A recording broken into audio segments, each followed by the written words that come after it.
It's just. It's like a drum. It is nice. It is nice. Hello, we are live. Coming at you live. I feel like I say this every stream. It's been a wild. Mondays are not the best day to be calm around Janus motorcycles. Probably for everybody, but Mondays are. I don't actually not like Mondays. I like Mondays, but it doesn't change the fact that they're very busy. Yeah. I just told Jansen I haven't even seen the thumbnail for this Ramble stream yet. And I'm really sad about it too, because it was an absolute banger of a thumbnail. I spent way too much time on this thumbnail and Richard didn't even see it, but it's okay. It's okay. So we have a packed program for you. And actually, we have a guest that just walked in the door. So he's going to join us in a little bit. Jansen's going to step off when the time is right and give them instructions on exactly what's going to happen. But yeah, we've got a great stream, and the people that are joining us have something to do with this bottle of whiskey right here, which we are drinking. You may recognize his face from previous Ramble streams, Mr. John Wolfford. But we'll have them. We'll talk about some exciting stuff that you're probably aware of if you're a regular Ramble streamer. But this is sort of like, in James Bond when the movie opens and there's this like entire action sequence before they introduce the movie. Yeah. Welcome to Ramble stream number 86. Who are you? My name is Richard Worsham, founder and designer here at Janus Motorcycles. And as you can tell from your little ribbon at the bottom of the screen, the rubric for what we do now is we tell people what our name is or your handle if you're an anon on the YouTubes. And tell us where you're viewing from. Richard, you are in fine form today. I'm here for this. Oh, well, we had a little Wolfford tasting before this. Yes. So I didn't actually drink that much, but I'm good it's to go. enough. So anyway, where you're viewing from, what you ramble with. So that could be a motorcycle, obviously. It could be a unicycle. It could be a glider. What else? Gosh, a glider would be cool. Glider would be really cool. It could be any number. It could be a Ford Focus. That's okay. That's okay. And then last but not least, tell us what you are imbibing, what your libation is for this evening.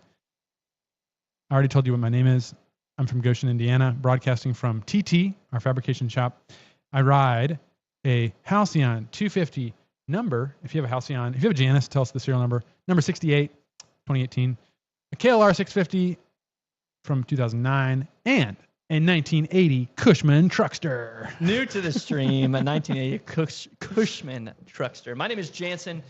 I'm also broadcasting live from Goshen, Indiana. I'm so sorry. In the spaceship.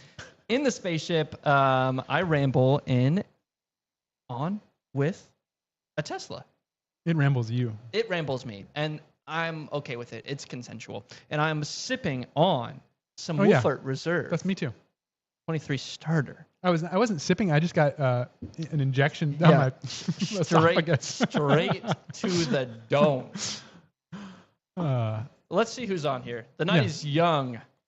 The night is young, John says. It's young, but it's also hot. I don't know if you can tell the beads of perspiration. We do have an air conditioning unit in here, but we were in a paint booth in a building that's hot. It's a little and it's like 90 something degrees. We're experiencing the upper Midwestern heat wave. So it's come early this year.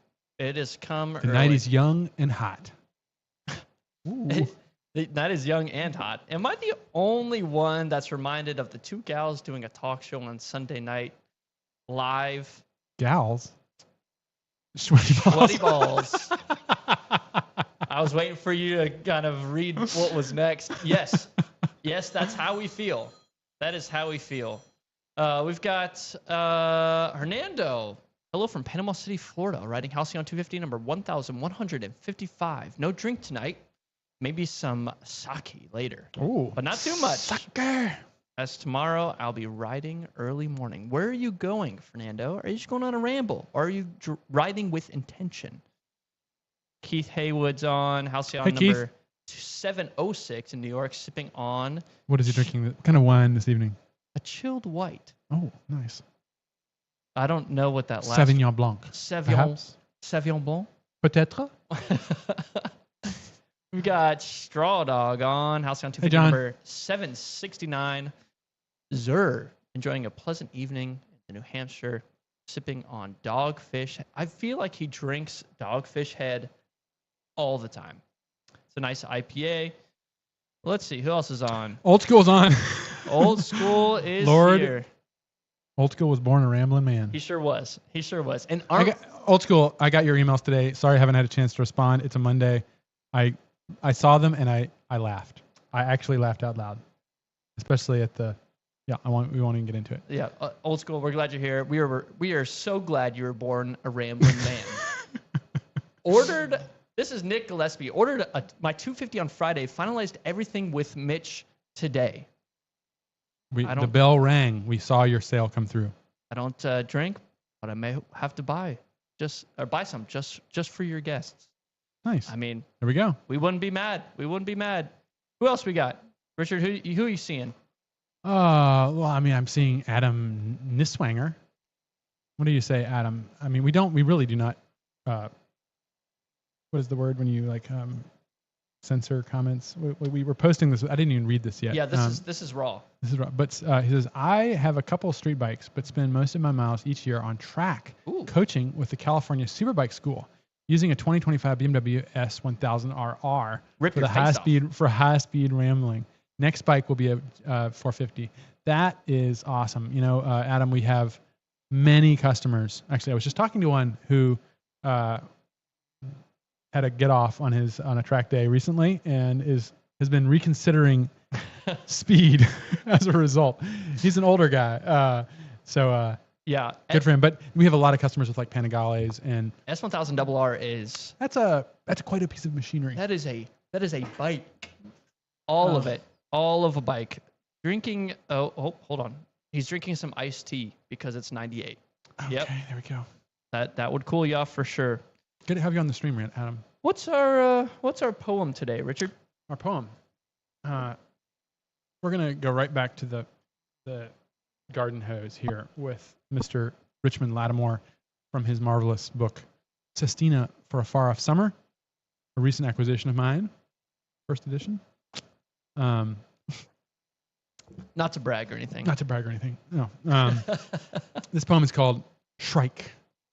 And I was trying to explain to Jansen what a shrike was. I had no clue. Maybe by the end of this poem you will. It's a bird. Okay. I'm locked in. Okay. Shrike. As executioner, he wears a mask across his eyes and tears his prey with hooky beak and cares nothing for victims' pains or cries. Impales his meat before it dies on barbs and thorns against the skies. He stalks his larder thriftily, carnivorous almost as we, a careful baron in his tree, the terror of each smaller thing that flies and nests. And in the spring he falls in love and tries to sing. You know, after hearing that, I think if Janus ever makes a Vespa-styled or Vespa-inspired scooter, it should be named the Shrike. Just because of the juxtaposition. Would it be a trike? No. Okay. That would be silly, Richard. Right. That would be absolutely silly. Next up, we have our special guest. We do. Do you want to intro him while I get why don't you give him the setup, and I'll do a little intro. Great. So John, how long ago was it that we partnered? We talked to y'all? Early December of last year. And did you all get a hold of us, or did we get a hold of you? They got a hold of us, and John has been on the Ramblestream in, I don't remember the episode number, but he joined us virtually, and it was before Jansen was actually helping out with the Ramblestream. And we got to hear a little bit about the founding of Wolfford Distilling, which is what we're drinking right now. And since then, they have not only made a Wolfford private label, or I don't know what you call it, really a private label, but it's Halcyon Reserve 23. It's called the Starter. It's part of a whole selection they have. Before I butcher their intro anymore, we'll actually introduce them. But we've been really excited to partner with Wolfford and build them a motorcycle. And so we've just completed the bike. They had a little event here at the HQ, and we unveiled the Wolfford 450 Halcyon. And without further ado, let me introduce Mr. John Wolfford. Well, thank you very much. We're so excited to be here in Goshen. I have to say, it's a remarkably cool town. You like it? It's so clean. What's the town closest to you all? I would say Woodinville, probably. Woodinville? Yeah. Is that a similar size or? No, I think it's about the same. About the same size. Yeah. Okay. Where Snohomish is. This seems to be pretty spread out. But the thing that really stands out to me is how incredibly well kept it is. Yeah. People really take pride in their property.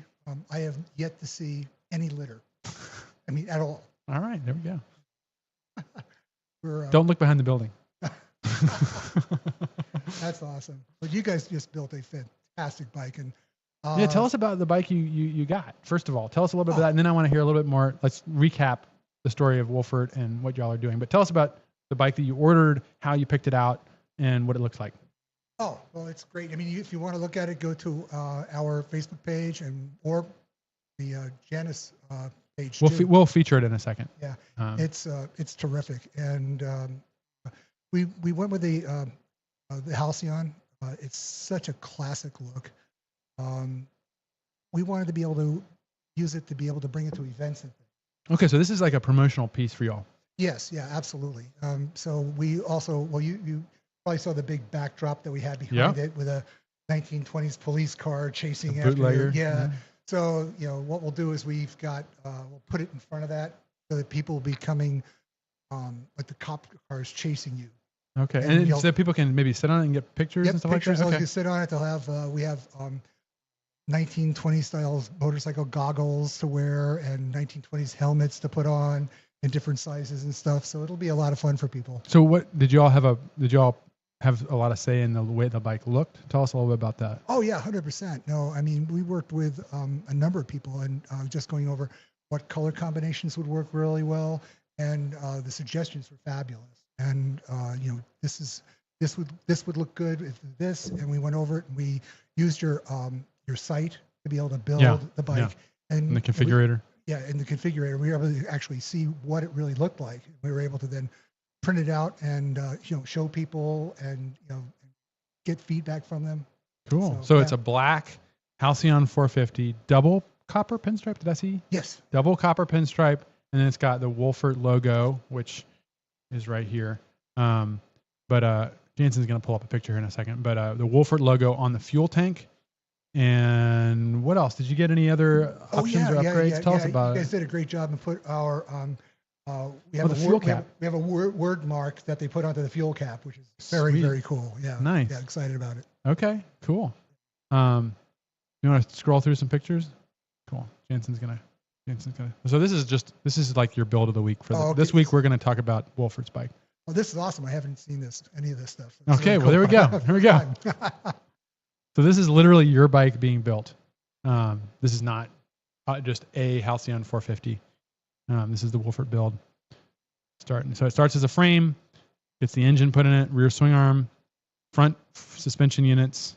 All these are made right here in this building, by the way, I should say. This is a 450, so we make it all right here. Horizontals on there. There's shock absorbers. Now they come from Australia. And then the bike's starting to come together. You got a saddle brown leather seat on there. Yep. Look at that. And then we got the top plate on the forks. It's a billet machined aluminum piece. And then tell us about what's the number plate you got. Instead of getting the serial number, you got BLKKAT. What is that? Yeah, Black Cat. The cat is after my great grandma, Katerina. No kidding. Yeah. Okay. Yeah. Cool. So we wanted to pay a little tribute to her.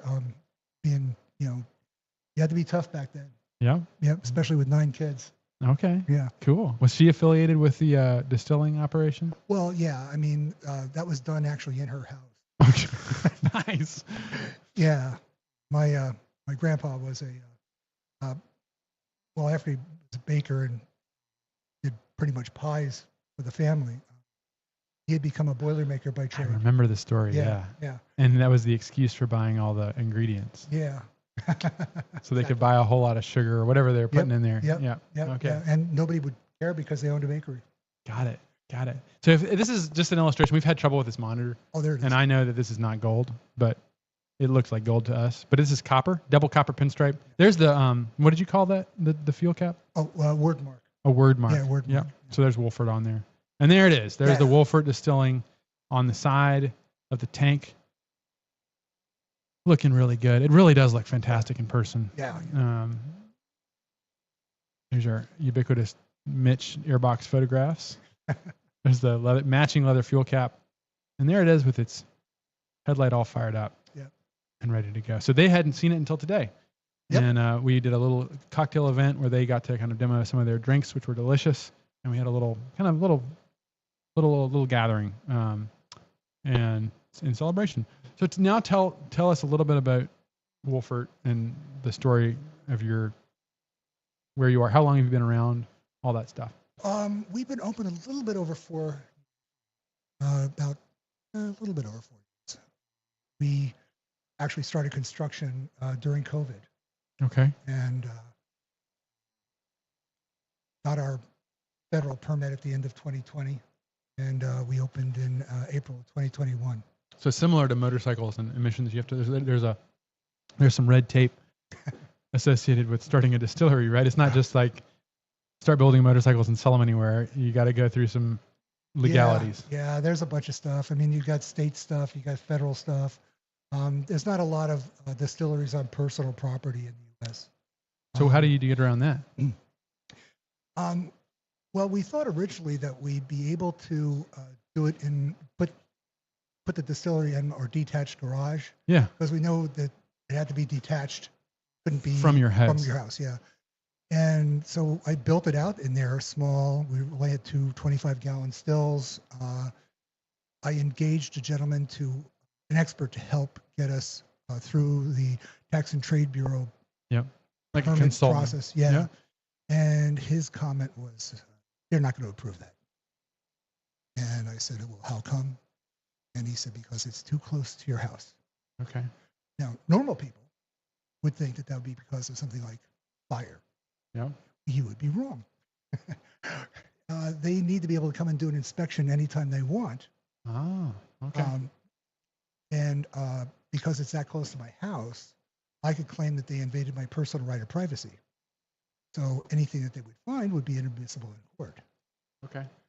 So this probably goes all the way back to bootlegging times, this sort of like federal control and concern with, at this point nowadays, it's probably not really is it really that big of an issue? Oh, yeah. I mean, I'm sure that they're still enforcing it, but like. Oh, yeah, they're very concerned about a lot of stuff. I mean, and so many of the laws literally go back to the end of Prohibition. Huh. It's crazy. That's interesting. You know, certain things like you can, certain states, every state's got their own rules and their own licensing. To get into a state for retail or for wholesale, you need to be able to have a import license. So that actually is a really good point. While we have you here, answering some of our local owners' inability to, they've run into some at least issues in buying your whiskey and other liquor. Yeah.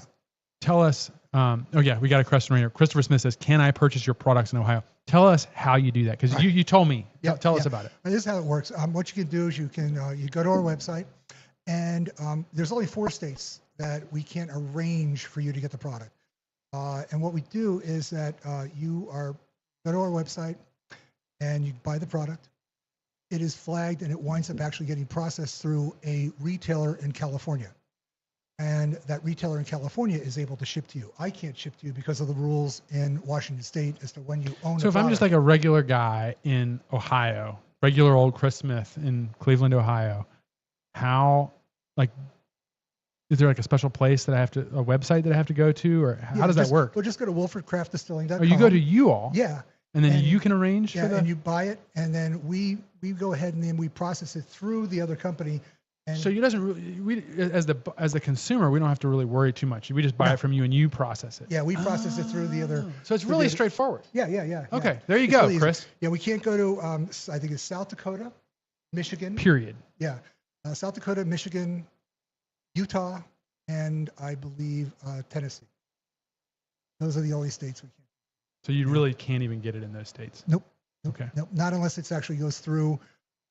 Send it to your brother in government Indiana or Kentucky, and then they'll bring it. They'll bootleg it down to you. They'll smuggle it into Tennessee. Yeah, we got somebody in Michigan who has one of Janus person who lives in Michigan who has business in. Oh, no kidding. In Indiana. Are we supposed to say this online? We're telling you the feds are like. He has the stuff delivered to Indiana. A Chris Smith says a regular old Chris Smith. Yeah, just like your regular old Chris Smith. Yeah, He's like just like a typical guy. You know? That's him. He's not a typical guy, just so you know. What else? Jansen, any other good questions for John while he's here? Yeah, talk about this one right here. This is the one that has our picture of our motorcycle on. So how do you make this one? Yeah, that's a really fun one. This is made.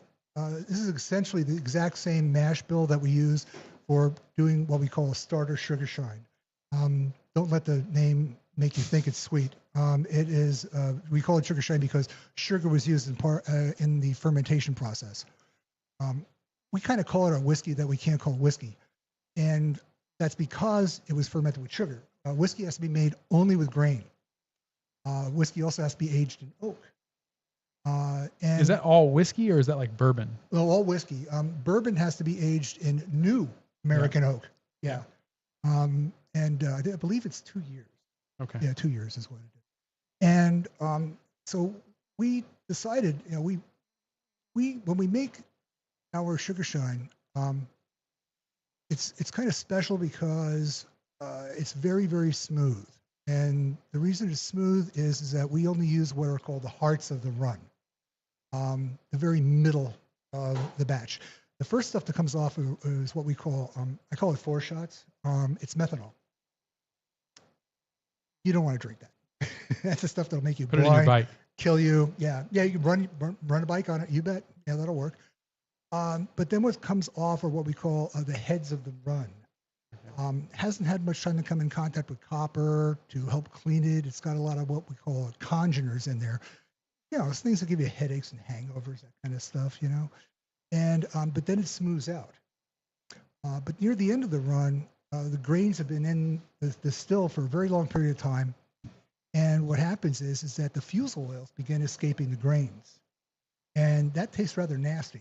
And the deeper you go, the nastier so it gets. there's like a period from when it starts Yes. through to the end where there's a sweet spot. Yeah. Okay. Yeah. So we Let's just say, what did you call it? The heart? Yeah, we call it the hearts. And now many distilleries, when they're making a whiskey, they will use up to 90% of the alcohol that comes off the still. It's a lot of the heads and a lot of the tails, which if you ever taste like what they call white dog, which is what it is when it goes into the barrel, it doesn't taste very good. It's kind of nasty because of that. They'll rely on it going in and out of the oak barrels for many years to temper those nasty flavors.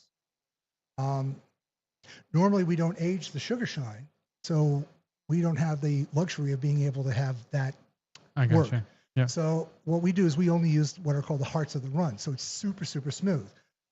It also doesn't have all those conjures in there that give you headaches and hangovers. So what do you do with stuff. the rest of the stuff? Well, that's a good, I left you guys a little present about that. Okay. Yeah. So I'm going to get a really bad hangover? Oh, no. What we did was we made a different product with that. Okay. And we call it Spoiler. Okay. Now, I'll tell you a little bit about it. We left you guys some bottles back at the distillery, rather at the headquarters. HQ. Yeah, there you go. And so it's very smooth. Now, we don't age it, so normally, but I was gifted a single-use Elijah Craig bourbon barrel. And I thought, well, let's fill it up with a sugar shine, 120 proof and 53 gallons. And it was in there for 19 months. So we took it over to Eastern Washington where they have huge changes in temperature, which drive it in and out of the oak.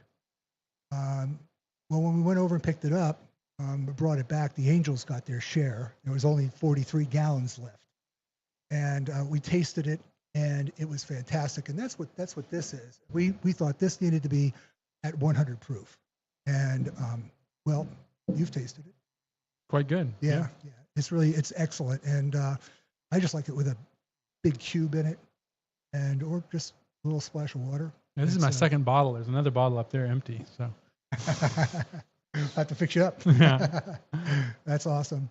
But yeah, it's just super, super smooth. So we have a 375 milliliter version available, and we also have the 750 milliliter version available. Very cool. It ships in this really cool box, and inside the box is a blueprint of the Halcyon motorcycle. And there's also a QR code in there too. I got the box up there too. Yeah. Jansen, grab that box down. We'll just show them that. I haven't opened the box, but this is what it looks like. Yep. So it comes with your Janus. Yeah. Pretty neat. Got the Oh yeah, there you go. Inside it. Look at that. It's all aligned with a picture of the Halcyon 450. Yeah. I didn't even know that. Yeah, Cool. there you go. So we're really pleased to make this kind of collaboration, and it sounds like from the comments, a lot of people have been imbibing some Wolfford, and we look forward to. I mean, where are you going? You're going to Chicago next. I mean, you're going on a tour with the bike. Oh yeah. We're going to be posting a lot about it, and we're hooked in with you guys, so most of that stuff will wind up automatically sharing. So you'll find out where we are, where we're going. We're going to be shooting a lot of video along the way.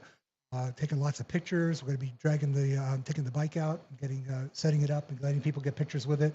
We're also taking along. We made some non-alcoholic versions of our liqueurs, so that people can sample it. And we're going to get things like maybe some ice cream or something like that, and then people can put coffee liqueur on top of the. Well, there you go. And stuff. So look, we'll be sharing more if you follow any of the Janus, whether you're on our email list or follow us on any of our social media. We'll be sharing more about where they'll be next. But just tell us real quick where we can find more about Wolfford Distilling. Get on Facebook, look up Wolfford Craft Distilling, follow us, and you'll know where we are. Very good. Yep, Chicago first, then we go up to Milwaukee. And then we hit up a number of stores along the way back to introduce our product to staff. And we're going to be hitting a lot of iconic sites. We'll be doing the Badlands. We'll be at Devil's Tower, Mount Rushmore, the 1880 train. Very cool. In Yellowstone too. Wonderful. A lot of places. Well, John, thank you very much for partnering with us. It's a beautiful looking motorcycle. Oh.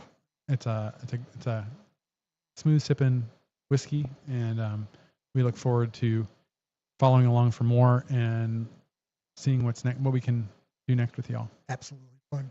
Looking forward to it as well. All right. Thanks, Thank you very man. much. Thank Absolutely. you. All right. All right, folks. Stay tuned for more from Wolfford as we follow them on their tour with a Halcyon 450. So, all right.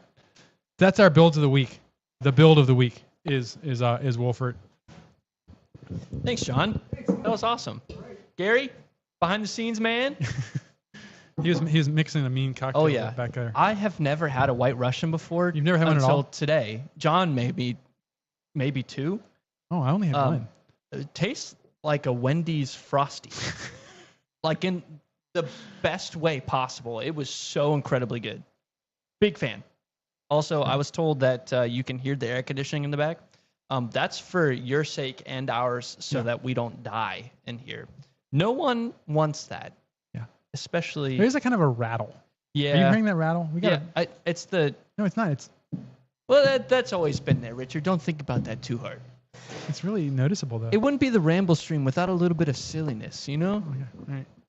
Now, I definitely hear a rattle. I've been looking forward to this since you pulled it out and then did a little bait and switch on me. What is the thing? Oh, the thing. Okay, yes. The thing. So, things of this world, we're going to talk about What? a deer possession. We haven't talked about or reiterated in a while about what what a thing thing is. So well, what? We have very little time. Just rapid fire. Okay, a thing is, just read the Ramblers Companion. Done. You know, give us a little, Okay, all right. give us a little something. One of the things we talk about in the Ramblers Companion and at Janus Motorcycles are things. And a thing for us is it's an object that, I don't know, I'm trying to kind of distill this down. That one's for you, John. Distill this down to something really simple. But I would say a thing is something that you would consider bequeathing to your grandson. You know what I mean? It's something that can be inherited. It's an heirloom. Yes. It can be something as simple as a pocket knife, something as complex as a Model A Ford. I just have this funny idea. It's not going to be a Tesla because they aren't going to last that long. Hey, Richard, you can't just say stuff like that. Richard, I just have this funny picture Could in my be a head. Cushman three-wheeler, though. It could be. It could be. I just have this funny picture of my head of you handing this to one of your daughters when the time comes. So, basically, they're things that have meaning. I mean, I'm oversimplifying. Read the Ramblers Companion. It's what brings you back into the world and what helps you remember what life is truly about. Yeah, and sometimes it's just an exhaust system. And sometimes it's just a good old 2-stroke exhaust system for a moped, you know? Look at this thing.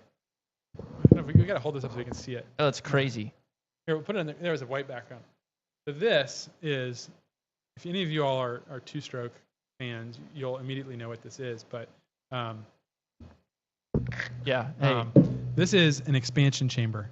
And this one happens to be what's called hydroformed, which means that they actually created this by these are flat pieces of steel. And they seal the end and they pressurize it with water.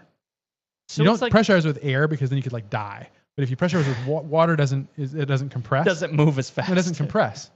So when you can just literally put a certain PSI in there and it literally expands the steel. Is it as rapid as injection molding, or no, is it you can just as fast as you pressurize it. Okay. So if you pressurize it to 300 PSI, instantly it would go.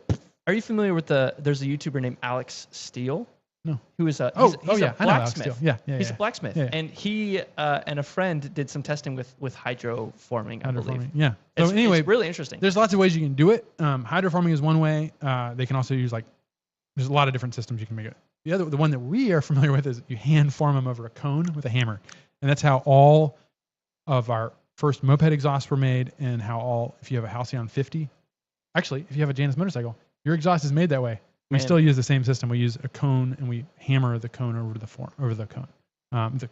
Hammer the steel sheet metal over a metal form. Super cool. But basically, I'm going to keep this relatively short. An expansion chamber is a way to increase performance on a piston port 2-stroke engine. So a piston port engine means that it doesn't have valves. It has ports on the sides of the cylinder, and as the piston travels up and down during the combustion cycle, it opens the ports on the side. Actually, this will work with case inducted but any piston port engine. Maybe some other situations. If you're gonna ask me, no, I'm just thinking out loud. I've got basically no clue. The way that it works is if you were to see this stretched out, it would just be a dwell section in the middle and then 2 cones at the end. And the exhaust gases, when there's an explosion in your combustion chamber, it will send, obviously you get exhaust coming out of that. But before the exhaust comes out, a sound wave comes out. And that sound wave travels faster than the actual gases. So the sound wave will then bounce off the back cone and get redirected back up. And then there's another cone that catches it. And then it sends the unburnt vapor that's still coming out of the port back in. And then it'll get more full combustion. So you're not only it's scavenging basically unburnt gases. That's insane. The thing is, it's a static system.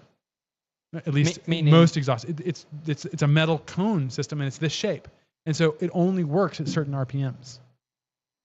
So you've got increased power at certain RPMs. Only at certain RPMs. So when people talk about power band, so a 2-stroke power band is you can tune your expansion chamber by lengthening it or shortening it or changing the cones to hit at different points.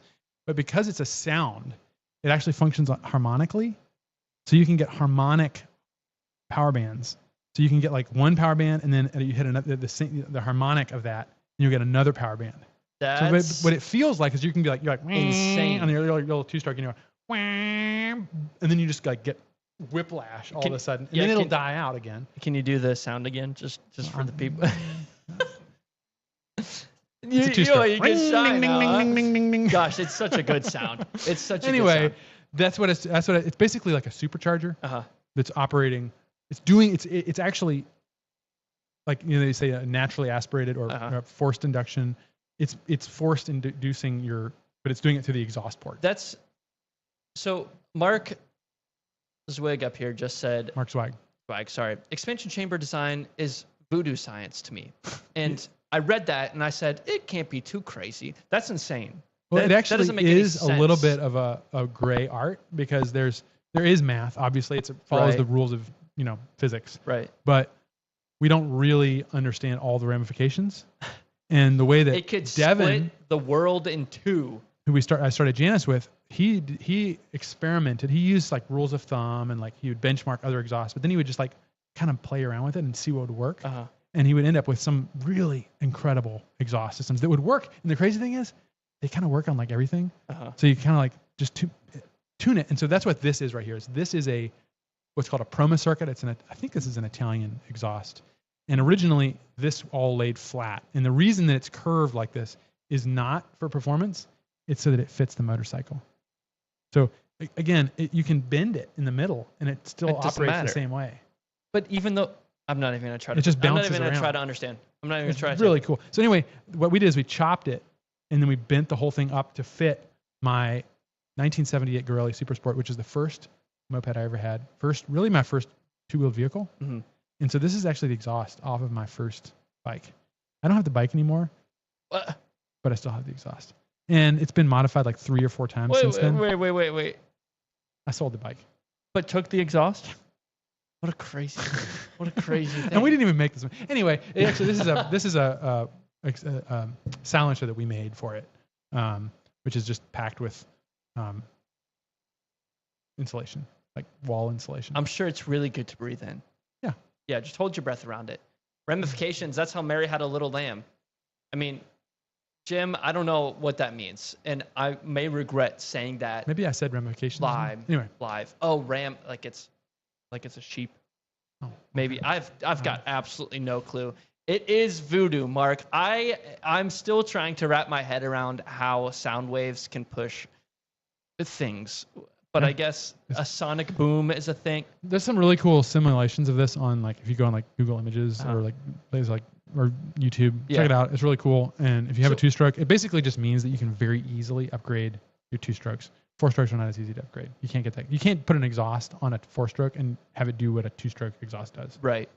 You'd have to turbo it. Speaking Yeah. of, I saw a comment this week. We're kind of cruising through, so we'll just say this one comment. I saw a comment this week stating that he would like to see a Halcyon 250 turbocharged.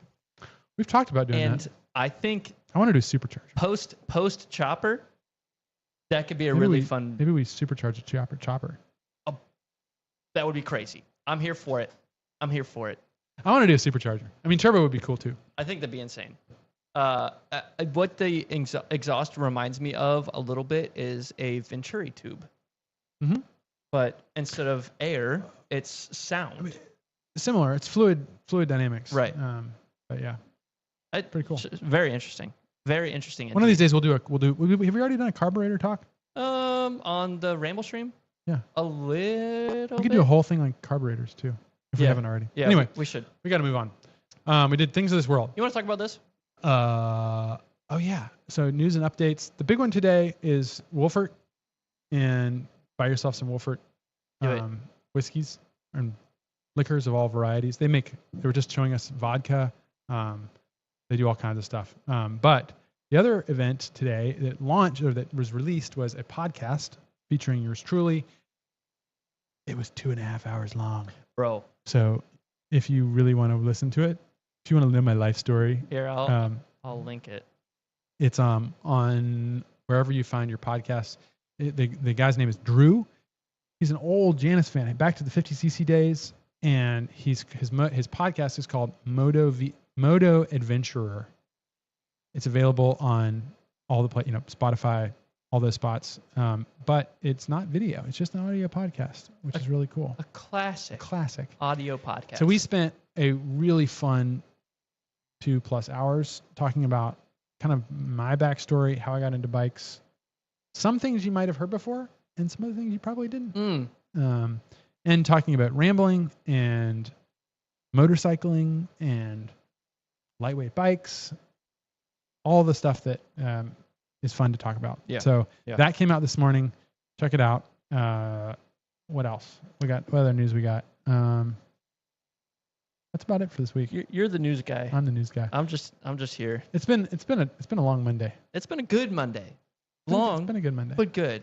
Yeah. Speaking of good, you know what's good? Iteration. Oh yeah. Thanks for carrying us along. That's a good transition, y'all. We've got 18 minutes to talk about what iteration means to you, Richard, and how it impacts every single motorcycle model that we release. What is? I know we got Are you into just it. using iteration because you like that word? Well, it's kind of fun to say. Okay. So yeah, maybe a little bit, but still, the iteration is interesting to me because you look at other brands and they release new model after new model after new model, which you could argue are just different iterations, maybe bigger iterations. But Janus does it differently, and I kind of want to get in your head a little bit about that. So we're all kind of accustomed to the model year thing. So, I'm waiting for the 25 because, they're coming out with a new graphics package and cruise control. Yeah, it's got a heated cup holder. I'm really excited about that. Armrests. Armrests. No, in all seriousness, the model year is when most manufacturers will choose to, because it makes sense from a manufacturing standpoint. Right, they have to draw a line, and they'll spend a year redoing their product, and then they'll launch a new version of it. And oftentimes that drive to come out with a new model is a competitive activity. So you've got, let's just take, for example, like in the motorcycle world, you got like Kawasaki and Suzuki. When one of them comes out with something, they're doing it because they want to beat their other brand. And then the next year, Kawasaki's like, Suzuki just came out with a bike that goes 285 miles an hour. We got to make one that comes out 287 miles an hour. And that's an extreme example. And perfect track conditions with no headwind. Well, yeah, of course. And also high octane fuel. Well, yeah, but I mean, it doesn't matter how they're measuring it or what it is. What they're trying to do is use a set of features that are better. Yeah. They're and I've compared this to like an arms race. You need to have the latest and greatest system to win against an opponent. Right. And so it's this competitive thing. And what it ends up doing for the consumer is presenting a set of options which are constantly changing and constantly reinventing themselves to win your business, which is on some level, it's competition is a great thing. Right. We want to have competition. We want to have, because it ensures that we get the best product. Right. On the other hand, it can lead to you being sold some things that you don't necessarily need. Like heated cup holders? Well, maybe some people do need them. I don't know. Who am I to tell you don't need a heated cup holder that doubles as an armrest? Whoa. But I will. Kelly says, hey, Richard, that boom arm and mic are blocking your face. Kelly, just for you. That's only anybody else could have made that comment. I mean, maybe there's a couple other people. Mark, just trying to be comfortable. Gary, Yeah, if Gary said that, I would just leave. Anywho, who are you to tell people that who am I to tell people? My name is Richard Worsham. Yes. No. What we do at Janus is a little different, and we've done it very well, we haven't done it intentionally, but we own it very intentionally now. Because of the way that we build things and because of our limited budget, we have really at this point we have 3 designers and an intern. Yeah. And that's including me, and I rarely have time to actually do much design work these days. Yeah. And so we do not come out with an entirely new revamped product. And we should be fair and say, nor does Ford. Like every year they're not completely redesigning it. Like you'll have a generation of, we're ripping on the Ford Escort. So like let's keep it going. You have the Ford Escort. Stupid. It goes through various horrific iterations, and I only rip on the Ford Focus because I have had really bad experiences with them, but or Escort. Well, the Escort's actually pretty cool. Sorry, I meant the Focus. Gosh, I can't keep up, Richard. I'm all over the place. The Ford Focus. We'll make fun of that. But it's an example of it's a generation that they go through.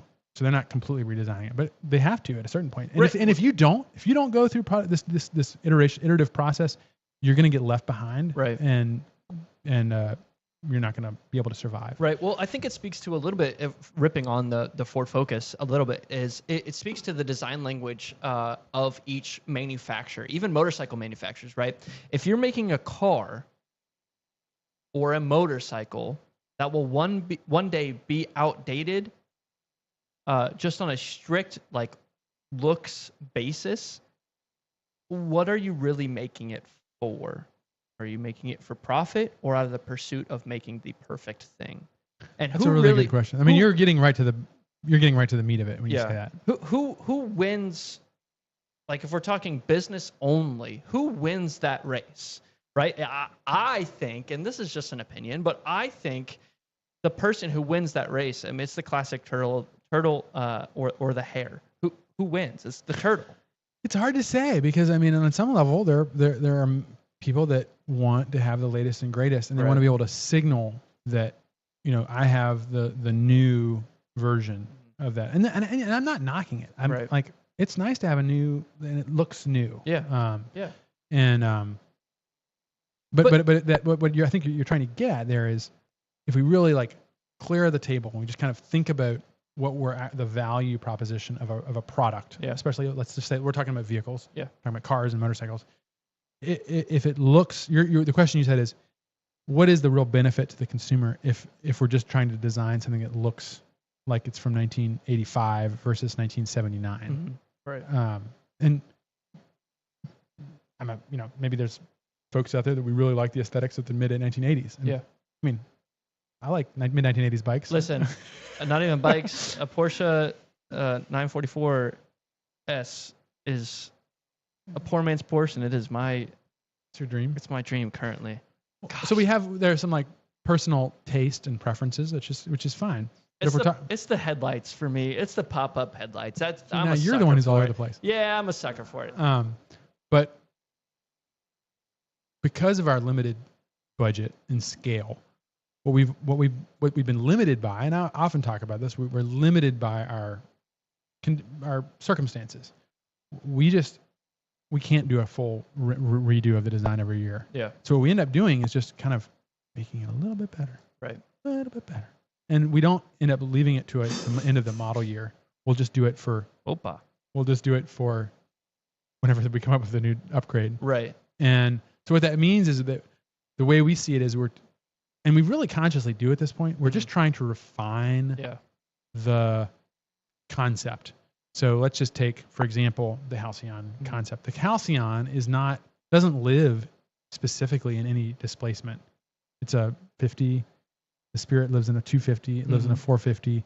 And each one of those models is sort of like a essay at what that bike actually is. Right. And when we first started, it was our first attempt. Mm-hmm. Now we've been making the 250 for 10 years. We have learned, I would say, a couple of things along the way. A few.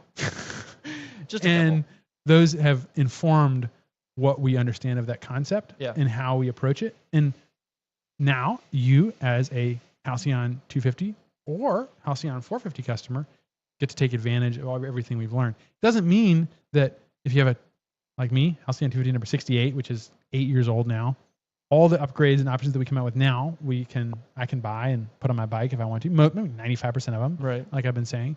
But I don't have the nice fenders. My fenders were made in Elkhart. They were roll formed. Womp womp.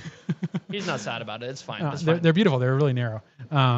But we get better at stuff like that. So I think one way of looking at this, the difference is that we've chosen what we believe is that the activity of rambling or riding a motorcycle is something that is timeless. You can compare it to like what we talk about rambling is like rambling in Great Britain. The idea we kind of stole the term from is just means walking. It just means this idea of going out and not only walking, but walking for the sake of walking and walking for the sake of preserving your right to continue to walk across these pieces of land that are in many cases like privately owned. Yeah. And because you walk on them, you just preserve your right to keep walking on them. So it's just like by doing the thing, you're making it continue. Right. And the same thing would be I think what we're trying to do with our motorcycles is just keep honing in on this activity, this kind of universal activity. And the universal activity is not something that is defined by whether or not we have anti-lock brakes. Because that guy in 1925 who was enjoying a whiskey and maybe not at the same time, but then also enjoyed riding a motorcycle. Except what he got out of riding a motorcycle, the next day, of course. What he got out of riding a motorcycle is exactly what we get out of riding a motorcycle today. There's no difference. Right. And if he had ABS brakes, he probably would have thought this is pretty cool. Right. But it's just a feature. And I mean, we can say this about so many things. We can say about like whiskey. I mean, I'm saying whiskey because whiskey's in front of me, but like it's not fine whiskey doesn't like it doesn't. The appreciation that we have for it now has changed with over the years. Our tastes have probably changed, but like the beauty of that is something that people have enjoyed for not just decades, but centuries and possibly more. Yeah. It's this, and I'm not sure how applicable this is, but the thought of like, done is better than perfect in my head keeps coming up of like, would you have rather kept this idea stuck in your head and in Devin's head, or would you? So you're getting to that kinds of iteration. Like, executed like right now in order to then iterate. Oh, and make it better. And make it better as time goes on, right? Because in reality, like the first Halcyon 250 that you guys made was the best Halcyon 250 you guys could have made in that, like, in the time. Like, and then as it went on, after more riding happened and experimentation happened, you're like, oh, I didn't even know what this? I mean, the concept of making a 250 was like so much bigger of an engine than what I could have comprehended when we were making the 50, and then the 450 was just like totally out of my realm of possibility. Yeah. But yeah, I mean, I think what you're getting at is that it's better to just start with something and good. You know, what did you say? Done is good, better than perfect. I mean, obviously, I guess is my answer to that is like obviously, like you got to start somewhere. At the pursuit of perfection, at the pursuit of excellence, I guess you would say. You know, it's much rather. That's why I think that I have always been interested in production rather than like one-offs. Yeah. Like the idea of a one-off is really cool, and that's kind of where I got started. Was like, oh, let's just make this one thing. But the only reason was because I didn't have the resources to make many of them. But when you're able to go into production with something, some people say, oh, it's just like selling out and like mass production. But production is like artists also engage in production. It's just the act of making something. And the guy my buddy who makes these mugs, Clay Table, Cody he doesn't make thousands, but he makes hundreds of them. Right. And through that activity of making this mug, it's a better product. Right. And he keeps refining it. And there's a joy in doing that personally has always been there with Janus. And so the goal has always been to make more than one because in that act you can you get better at it. Yeah. And you're not literally starting from scratch every single time. Yeah. And I think any great artist, an art form is a discipline or a practice. And what does practice mean but But to doing get, it more than once. to get better at the thing that you're already doing, right? Yeah. Right. And now I just want to clarify, like, this isn't an excuse to like release an inferior product, right? Like, I think the intention is No, always it's the opposite. to produce the best product. Better and better this and is what better. we're speaking to here, Yeah.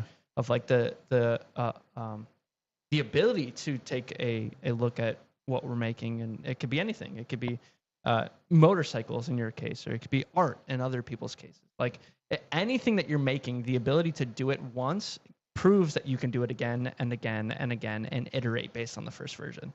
Mm-hmm. And I think that's what Janus does really well. Yeah. I mean, it's also something that we can just do like individually on your whole an art or a discipline is just a set of habits that you get better at. Like making like rambling, Ramblestream thumbnails. like not messing up the technology to. Hey. Today, smooth sailing, baby. Yeah, we got to figure this rattle out though. It's because the air conditioning. It's accentuated by the air. We've got some. I just saw a good question. Then we'll sign off. Yeah, I just saw a good question. I can't remember where it was. Mark Zweig is talking about all the bikes he's had. He says he got a new 944 when they came out. I saw that, and he said it got really, really expensive. But I wonder what it would be now. I don't know. I saw a 911. I was just arguing with Mark today about whether it was better to have a Morgan or a Porsche, and we're not in agreement. What do you say, a Morgan? You're silly.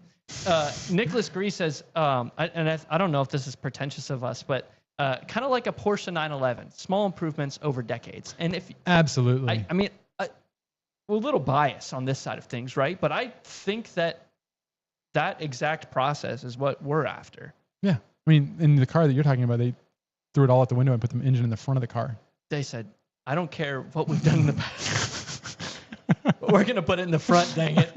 We're going to see what happens. And guess what? They don't make it anymore. Shocker. Yeah, I wish I would have. There's a lot of comments. Holy cow. We got a lot of people on. Mark and Jason are having a great conversation. I'm not sure what about, but I've seen their names pop up a lot. They're talking about Volkswagens. Oh, are they? VWs.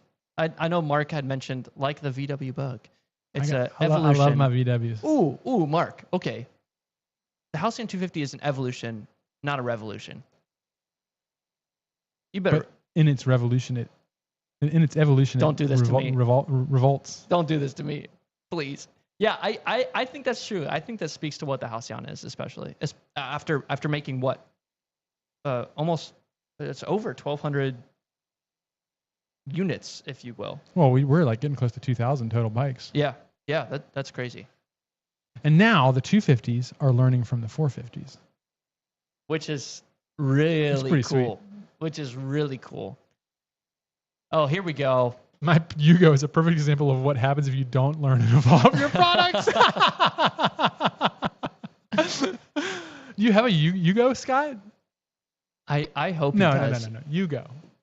No, you go. No, you go. Okay, we got to stop. Okay, Gary asked, this is the question that I was looking for, and it's 8 o'clock, so we have to sign off now. But how does Janus keep track of the iterations to know what parts will work with each bike built?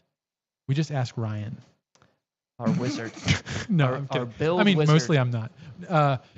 Partly we ask Ryan, and the other part of the time we have records of when we make changes to every bike. So we also keep records of every build and what goes on it. So if let's say you buy Halcyon 250 number 955. Sorry if you're on the stream and you still own your bike. I'm just using that as an example.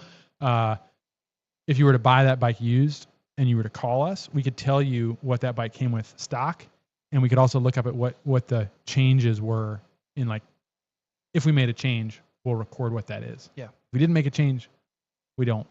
However, our new system that we're implementing, we record every part that goes on the bike. Cool. And so we'll be able to track that, much like other modern manufacturers. Yeah. But most of the time we just ask Ryan. Yeah, Ryan's a wizard. He knows probably everything about expansion tubes as well. So a little bit. He's more of a 4-stroke guy. Yeah. Well, Well, thank you all so much for tuning in today to today's Ramble stream. We're so happy that you guys came to join us, talk about. You sound a little like don't know. Are you preaching? Yeah, it's my preacher voice. I do preach on the side, so it wouldn't surprise me if it just slips out every once in a while, on accident. Amen. Amen and amen. We will see you guys next week. For Ramblestream, we're getting really close to number 100. Ramblestream number cool. 87. 87. Next week. We will see you there, 7 o'clock, same place. Same time. Same time, right from the... Let's hope it's not as hot. Oh, please, Lord. Speaking of preaching, please, Lord, I'll make it as hot. All right, we'll see you guys next week.